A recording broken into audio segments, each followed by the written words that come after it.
सांभाळ तुझ्या लेकराला पुण्य समजती पापाला।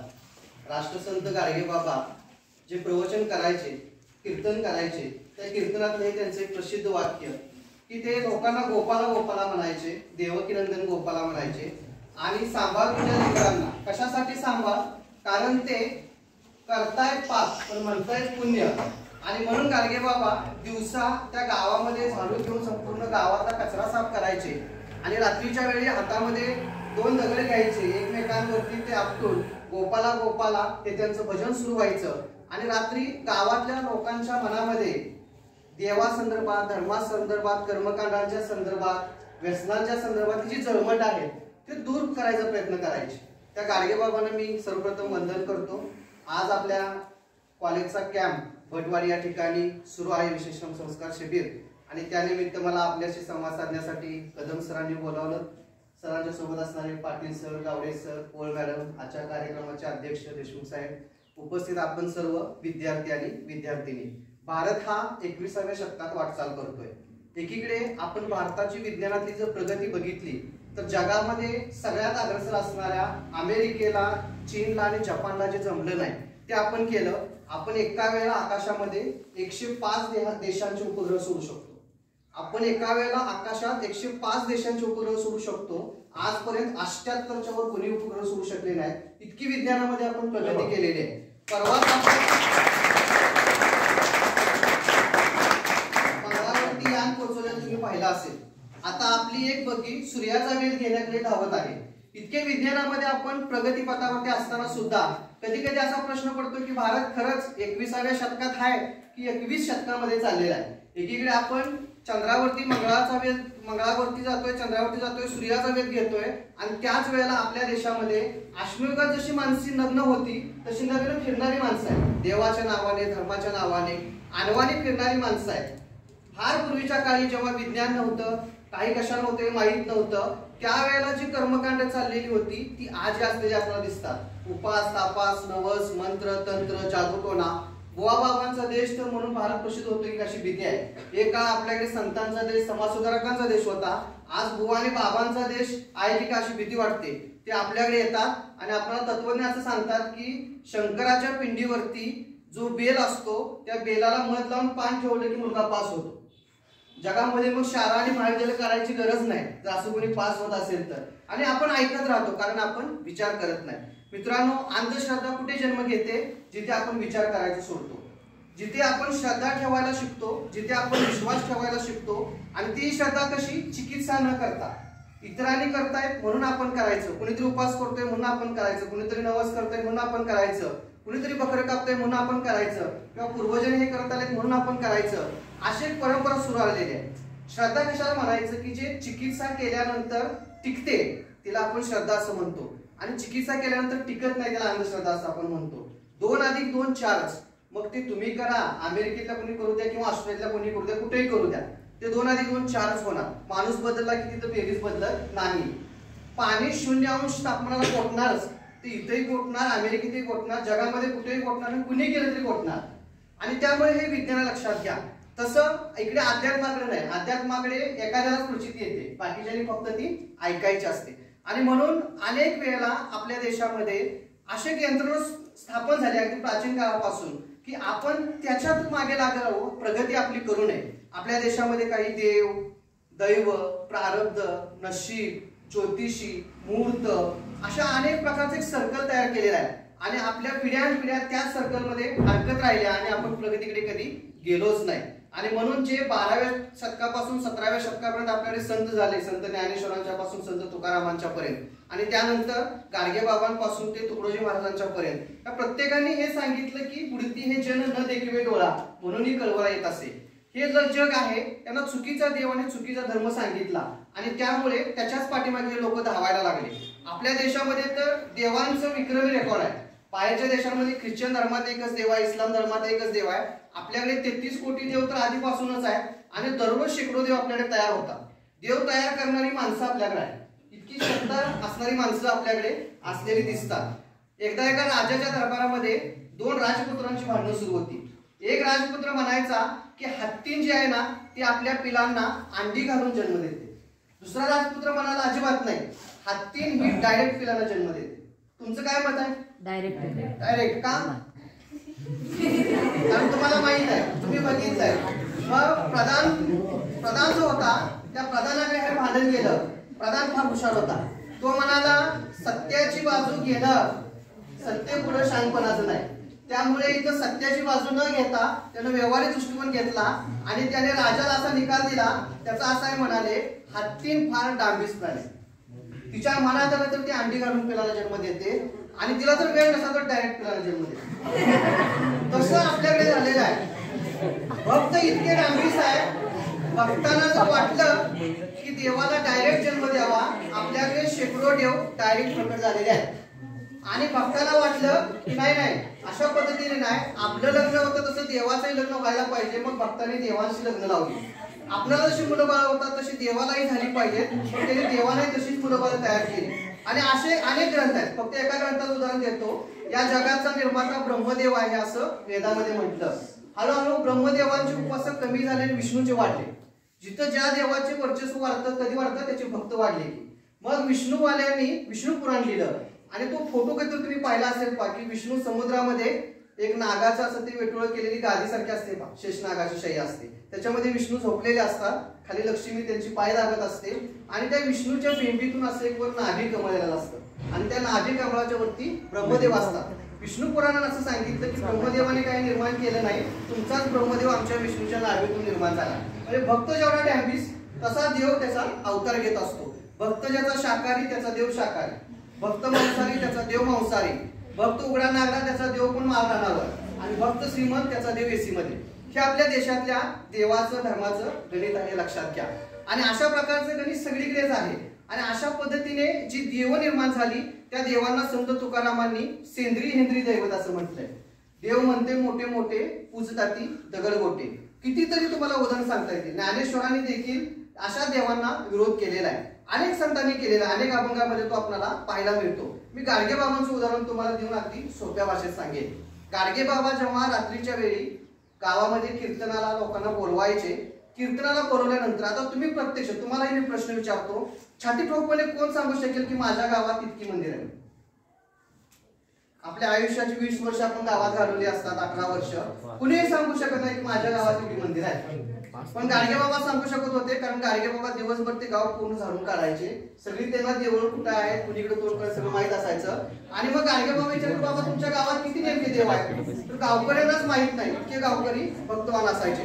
मग गाडगे बाबा त्यांना विचारायचे, बाबा रे देव म्हणून तुम्ही जे काही सांगताय किंवा मानताय तर तो देव काय आहे? शांत आहे का? आता गाडगे बाबा असं सांगतात की आपण एक मंदिर उभा करतो आणि मंदिर उभा केल्यानंतर एखादी मूर्ती घेऊन येतो आणि ती देवळामध्ये बसवतो देव म्हणून.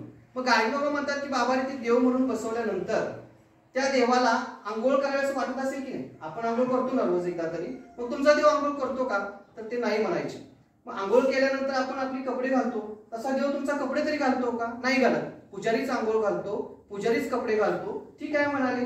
मग नंतर जेव्हा आपण भूक लागल्यानंतर आपण काहीतरी खातो, तसा देवाला प्रसाद देऊन ठेवल्यानंतर देव खातो का? नाही खात. रात्र होते, अंधार झाल्यानंतर देवाराच्या गाभाऱ्यामध्ये अंधार पडतो. अशा वेळेला मग काय होतं तर लोक सांगतात की आम्ही देवापुढे दिवा लावतो. पूर्वी दिवा लावायचा, आता लाईट आली.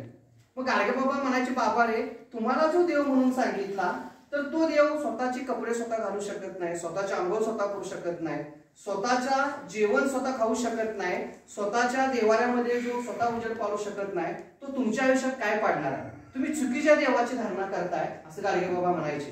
तुकडोजी बाबांनी तर त्याच्याही पुढे सांगितलं की भक्त इतके डॅम्बिस आहेत की ते देवाचे भाव पाहायला निघाले. दगडाचा देव केला त्याचा बाप पात्रट असतो, लाकडाचा देव केला की त्याचा बाप सुतार असतो, मातीचा देव केला की त्याचा बाप कुंभार असतो आणि सोन्या चांदीचा देव केला की त्याचा बाप सोनार असतो. गाडगे बाबा म्हणतात, तुकडोजी बाबा म्हणतात की आपण इतके ग्रेट आहे का की आपण देवाचे बाप व्हायला निघालो आणि मग असे तयार केलेले देव आपण विकत आणतो आणि आपल्या मंदिरांमध्ये बसवतो. तेव्हा तुकडोजी महाराज असं म्हणतात की देव काय बाजारातला भाजीपाला आहे का की तुम्ही गेला किंमत दिली, विकत आणला श्याम, विकत आणला राम आणि आपला बसवला, तरी देखील आम्ही बसवतो. आणि हे बसवलेले देव मग किती शक्तिशाली आहेत? तुकडोजी महाराज असं म्हणतात, दगडाचा देव त्याला घनाचा बेव, दगडाचा देव असतो त्याला घनाचा बेव असतो, घनाचा एक घाव घातला की तो फुटतो. मातीचा देव त्याला पाण्याचं बेव, लाकडाचा देव त्याला अग्नीचं बेव, सोन्या चांदीचा देव त्याला चोरांचं बेव. मग कसले तुमचे देव इतके शक्तिशाली? मग ते सांगतात की बाबा एका चुकीच्या देवाकडे तुम्ही चाललेला आहे, खऱ्या देवापासून खऱ्या धर्मापासून तुम्ही दूर चाललेला आहे. संत तुकारामाने असं म्हटलं होतं की तीर्थी धोंडा पाणी देव रोकडा सज्जनी. देव सज्जन माणसाच्या ठिकाणी असतो, देव फक्त दगडात असतो. या धारणेपासून संतांनी आपल्याला बाजूला नेलं. सावता माळ्याने असं म्हटलं की कांदा मुळा भाजी अवघी विटाई माझी, लसूण मेथी कोथिंबिरी अवघा झाला माझा हरी, सावता केला मळा विठ्ठल देखीला डोळा. पंढरपुरापासून 6 कोसावरती पुरणवेंडी नावाचं गाव आहे, ते सावता माळ्यांचं आहे. सावता माळ्यांनी आयुष्यभर शेतीच केली, ते कधीही पंढरीला गेले नाहीत, पांडुरंगाची भेट घेतली नाही. पण पांडुरंग त्यांना प्रसन्न झाला त्यांच्या शेतामध्ये येऊन, कारण त्यांनी कामातच आपला देव मानला. वारकरी संप्रदाय जो आहे त्याची स्थापनाच मला अशी सांगते की भक्त पुंडलिकाने आई वडिलांना खूप त्रास द्यायचा. नंतर त्याच्या असं लक्षात आलं की बाबा आई आणि वडील हेच आपले खरे देव आहे, आपले खरे देव कुठे आहे ते लक्षात घ्या. आणि मग भक्त पुंडलिकांनी आपल्या आई वडिलांची सेवा केली आणि आई वडिलांच्या सेवेला प्रसन्न होऊन भक्त पुंडलिकांसाठी विठ्ठल त्यांच्या दर्शनाला आला. तरी देखील भक्त पुंडलिक जागेवरून उठले नाहीत. मी म्हणाले की आई वडिलांची सेवा करतोय, आई वडिलांची सेवा झाल्यानंतर तुमचं दर्शन घेईन. शेजारी एक वीट होती, ती वीट फेकली, तुम्ही या विटेवरती उभा राहा, युगे 28 विटेवर उभा. असं म्हटलं जातं की 28 युगे तो विटेवरतीच उभा आहे. पण भक्त पुंडलिक आपल्या आई वडिलांची सेवा करतो. तुमचे खरे देव आहेत ना तुमचे आई वडील आहेत, तुमचे खरे देव तुमचे गुरुजन आहेत. अगदी फार प्राचीन काळापासून बघितलं ना तर पूर्वी ही कुणी देव नव्हती. पूर्वी फक्त पंचमहाभूत होती. सूर्य होता, अग्नी होता, पृथ्वी होता, वायू होता, नदी होती. यांचे आपल्यावरती खूप मोठे उपकार आहेत, ते आहेत म्हणून आपण आहे. आणि पूर्वी पंचमहाभूतांना पूजलं जायचं.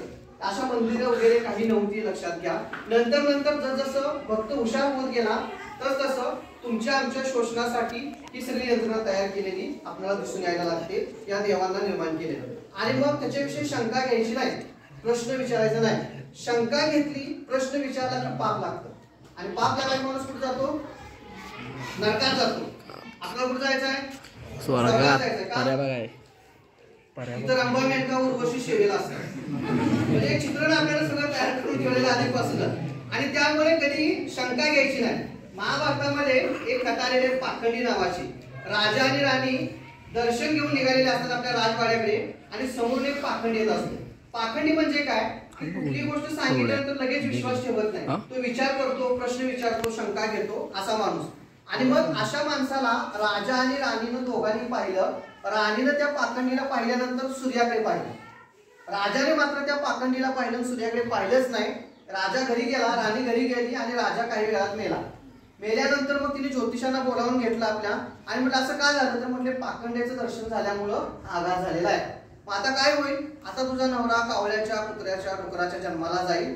आणि मग त्या पद्धतीने राणीने त्या सगळ्या जन्मामध्ये त्याची सेवा केली आणि नंतर मग तो मनुष्य जन्मामध्ये आला, मोठा झाला आणि मग राणी त्याच्याशी विवाह केला. आता याच्यामध्ये वयाचं तरी जुळेल का? कुठं नाही जुळत, तरी देखील आम्ही ते मानतो. साधुवाण्याचे नाव आपल्याकडे फार प्रसिद्ध आहे. सत्यनारायणाला वर्षानुवर्षी एकच पोथी असते आणि कोट्यावधीचा धंदा एकाच पोथीवरती होतो. की साधुवाने होता, तो व्यापाराला गेला, मग त्याची जी लीलावती कलावती पत्नी असतात त्या काय करतात की ते ऐकत असतात सत्यनारायणाची पूजा. आणि अचानक आपला नवरा आलाय म्हटल्यानंतर ती मधूनच जाते. बघते तर नदीच्या किनारी तिचं जहाज जे असते ते बुडतं. मग ती पुन्हा शोकाकुल होते, परत येते, पुन्हा सत्यनारायणाची पूजा घालते आणि मग मनोभावे पूजा घालून प्रसाद वाटल्यानंतर पुन्हा नदी किनारी जाते. तिचा नवरा वरती येतो. तोपर्यंत तो काय ऑक्सिजन लावून खाली गेला होता का? असा प्रश्न आम्हाला कधी कळत नाही. आम्ही 21 लाखांचं बक्षीस ठेवलंय. आज अखेर कुणी आम्हाला चॅलेंज केलं नाही, देशातल्या सगळ्या भटजींनी यावं वर्ष 2 वर्ष सत्यनारायण घालावा. आम्ही फक्त बादली भरून पाणी ठेवणार आणि त्या बादलीच्या तळाशी एक वाटी ठेवणार. तुम्ही सत्यनारायण घालून तुम्ही वाटीवरती आणून दाखवा. जर आणत नसाल तर मात्र मग आम्ही तुमच्यावर विश्वास ठेवणार नाही. चिकित्सा करायची असते. एखादी गोष्ट सांगितली म्हणजे विश्वास नाही ठेवायचा. जर खरंच ते सत्यनारायण वाचल्यानंतर साधुवाण्याची नाव वरती येत असेल तर बुडलेली वाटी पण वरती यायला पाहिजे. ती जर येत नसेल तर याचा अर्थ आपल्याला भीती घालून लुबाडलं जातं. आणि भीती फार भयानक असते मित्रांनो. आपल्याला भीती जी आहे ना टप्प्याटप्प्यामध्ये घातली जाते. गरिबांना स्वर्गाचं आमिष दाखवलं जातं, श्रीमंतांना नरकाची भीती घातली जाते. आणि अशा अनेक भीतीतून ही सगळी यंत्रणा काम करत असते. एका दरबारामध्ये राजा आपल्या प्रधानांना बोलावतो. ही फार जुन्या काळातली गोष्ट आहे. आणि राजा खूप चांगला असतो, त्याला आजचे दिन यावेत असं वाटत असतं, प्रजा सुखा समाधानात राहावी असं वाटत असतं. बिचाऱ्याची भूमिका खूप चांगली असते पण करायचं काय माहित नसतं. कल्पना नुसती चांगली असून चालत नाही, तर राबवण्याची सगळी यंत्रणा लागते. मग तो आपल्या सगळ्या मंत्रिमंडळाला असं म्हणतो की माझ्या राज्यातली प्रजा सुखी राहावी, आनंदात राहावी, कुठल्याही प्रकारची रोगराई येऊ नये, शत्रूची स्वारी येऊ नये असं मला वाटतं. त्यासाठी आपल्याला काय करायला पाहिजे? मंत्री त्याच्यापेक्षा ते म्हणाले, राजे जगात आपल्या राज्यावर श्रीमंत राज्य कोणच नाही. जगाच्या अर्थव्यवस्थेपेक्षा आपली अर्थव्यवस्था वर चालली, ट्रिलियनचे ट्रिलियन वर चालले आणि कर्जाचं इतकं डोंगर व्हायला लागले काही पत्ता नाही. आपल्या प्रत्येकाच्या डोक्यावरती आज 3 लाखाच्या वर कर्ज होऊन बसलेलं आहे, तरी आपण जगातले एक महासत्ता व्हायला लागलोय.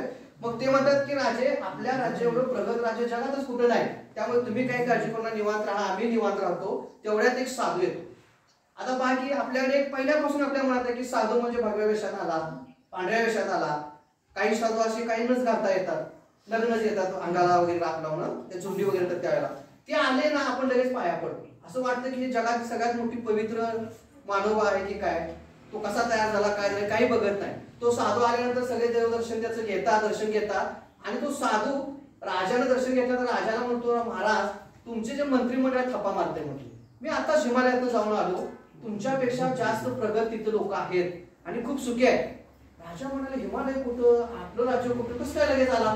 राजा हुशार होता, तर तो म्हणाला, मी दिव्य माणूस आहे, डोळे बंद केले की आम्ही स्वर्गात जातो, डोळे बंद केले की नरकात जातो, गुप्तकुळीने आम्ही कुठेही जाऊ शकतो, त्यामुळे मी इथं आलेलो आहे. आणि मग साधू म्हणाला की तुम्हाला जर खरंच वाटत असेल की तुमच्या राज्याचं कल्याण व्हावं तर मग काय करायला पाहिजे, तुमच्या राज्यामध्ये इंद्राचा पोशाख आणायला पाहिजे. आणि तो जर तुम्ही घातला तर तुमच्या राज्यात कुठलं संकट येणार नाही, कुठल्या प्रकारची रोगराई येणार नाही, सगळं आबादी राहील. राजा म्हणतो, अरे वा ठीक आहे, चांगली गोष्ट आहे, आणा. तर तो म्हणतो की त्याचा असं की 50,000 लागतात. त्याला 50,000 म्हणजे खूप मोठी गोष्ट होती. पण राजा विचार करतो द्यावं की नको, पण साधू आहे म्हटल्यानंतर कोण शंका घेत नाही. लक्षात घ्या, आपण इतर ठिकाणी 2 रुपये देताना 50,000 चौकशी करतो, पण मंदिराच्या ठिकाणी पैसे टाकल्यानंतर ते जातात कुठे कधी विचारत नाही, कुणाकडे जातात त्याचं काय होतं, कारण तिथं दान केलं की शंका घ्यायची नाही, तर पुण्य लागत नाही, पाप लागतं अशी श्रद्धा आहे. पण राजा असा विचार करतो की साधा कशाला फसवेल आपल्याला. मग तो दिवाणजीला बोलावतो, म्हणतो की यांना 50,000 देऊन टाका, ते वेश घेऊन येतील. मग तो दिवाणजी त्याला 50,000 देतो आणि त्याला विचारतो साधूला की किती दिवस लागतील. त्याला काय लागते म्हटले, मी जाणार हिमालयात जाणार, पैसे देणार, पोशाख घेणार, की परत येणार, त्याला काय फार वेळ लागत नाही. राजाला उत्सुकता असते फार मोठी की आता हा कधी एकदा येतोय. 1 दिवस झाले, 2 दिवस झाले, 7 दिवस झाले, साधूचा काय पत्ता नाही.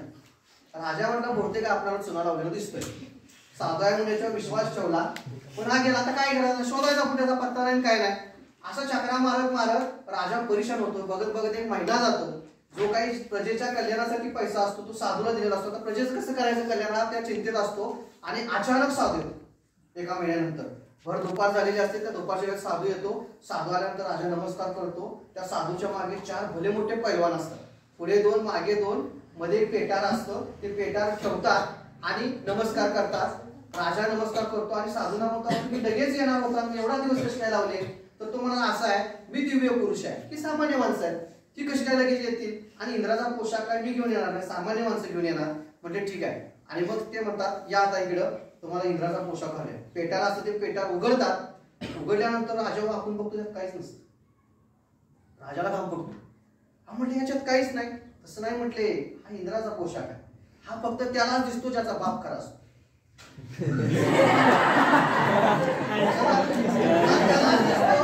त्याचा बाप खरा असतो. राजाच्या मनात जर विचार झाले बहुतेक काहीतरी गडबड आहे.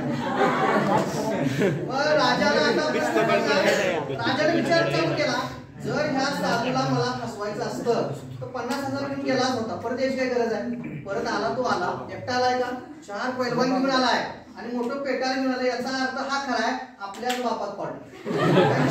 तो गेला, म्हटले आता ठीक आहे. महाराज म्हटले, मी माझ्या बापाला जाऊन भेटतो. नाही म्हटले, इंद्राच्या पोशाखाचे काही नियम आहेत, एकदा का पोशाख बघितला की तो राजाने घातलाच पाहिजे. ठीक आहे म्हटले, घालतो. राजानं वरची कपडे तुम्ही काढली, आंतरवस्त्र तशीच होती. तर तो म्हणाला, इंद्राच्या पोशाखाचा आणखीन एक नियम आहे, इंद्राचा पोशाख घालत असताना कुठलीही आंतरवस्त्र घालायची नाही. आणि मग राजाला असा विचार केला की जाऊ दे, आपण दोघं जाऊ खोलीमध्ये, कोण आहे तिसरं. मग त्या राजाला त्याने एक उचलून द्यायला चालू केलं. विजार दिली, विजार राजाने घातली. त्याला म्हणजे नारा बांधला. नसणाऱ्या विजारीचा राजाने नारा बांधला. एक झरमट असा तो अंगरखा होता तो घातला. जिरे टोप काढला, राजाच्या डोक्यावरती ठेवला, लांब तिलक पडला आणि राजाला म्हणाला, इकडे या. समोर भला मोठा एक आरसा होता, बघा म्हणजे कसं इंद्राच्या पोशाखात तुमचं रूप दिसतंय. आणि राजानं ते पहिल्यांदाच आपलं इंद्राच्या पोशाखातलं रूप डोक्याच्या केसापासून पायाच्या नाकापर्यंत बघितलं. राजाला आश्चर्याचा धक्का बसला, हे रूप कधी बघितलंच नव्हतं. राजा म्हणाला ठीक आहे झालं आता पोशाख काढू का, तर तो म्हणाला नाही नाही, इंद्राच्या पोशाखाचा पुढचा नियम असा आहे की एकदा का तो पोशाख घातला की मंत्रिमंडळाला बघितला राजाला प्रश्न पडला आता कसं करायचं, तो म्हणतो की काही काळजी करू नका, मी मंत्रिमंडळाला सांगितलेलं आहे राजा इंद्राच्या पोशाखात येतोय आणि तुम्ही तो पाहिलाच पाहिजे. मग राजा आल्यानंतर दौंडी दिल्यानंतर राजा त्याच्या राजवाड्यामध्ये गेला, प्रधान सगळं उभा राहिले. आता पुढे उभा राहिल्यानंतर त्यांना हे इंद्राच्या पोशाखात राजाचं दृश्य दिसलंच की. मग आता प्रश्न पडला बोलायचं कोणी, मग सगळ्यात जवळचा असतो प्रधान त्याला बोललं पाहिजे. त्या सगळ्यात जवळच्या प्रधानाला याने आधी सांगून ठेवलं होतं लक्षात ठेव इंद्राचा पोशाख त्याला दिसतो त्याचा बाप खरा असतो. मग त्यामुळे तो म्हणाला राजाला वा वा वा वा, राजे म्हटले काय पोशाख आहे तुमचा, काय ते जर्जरीत सगळं आंध्र का, काय ते विचार, काय तो राजमुकुट. तसं राजाचं पूर्ण खात्री पटली आपल्याच बापाला. सगळ्यांना पोशाख दिसतोय मला दिसत नाही, याचा अर्थ काहीतरी गडबड आहे. म्हटले मला बापाला भेटायला जायचंय. तसं नाही म्हटले, इंद्राच्या पोशाखाचा आणखीन एक नियम आहे की एकदा का पोशाख घातला की सगळ्या रयतेनं बघितला पाहिजे. म्हणजे आधीच दौंडी दिलेली आहे, राजा इंद्राच्या पोशाखात यायला लागलाय आणि तो त्यालाच दिसतो ज्याचा बाप खरा असतो. मग राजा यायला लागला म्हटल्यानंतर कसं आता आपण 22 जानेवारीला सगळीकडे भव्य दिव्य रांगोळ्या काढून सगळं जे करणार आहे त्या पद्धतीने सगळीकडे आनंद वातावरण, सगळ्यांनी रांगोळ्या काढलेल्या, गुढ्या उभारलेल्या, आया बाया नटून तटून राजाला आता वळायला पाहिजे राजा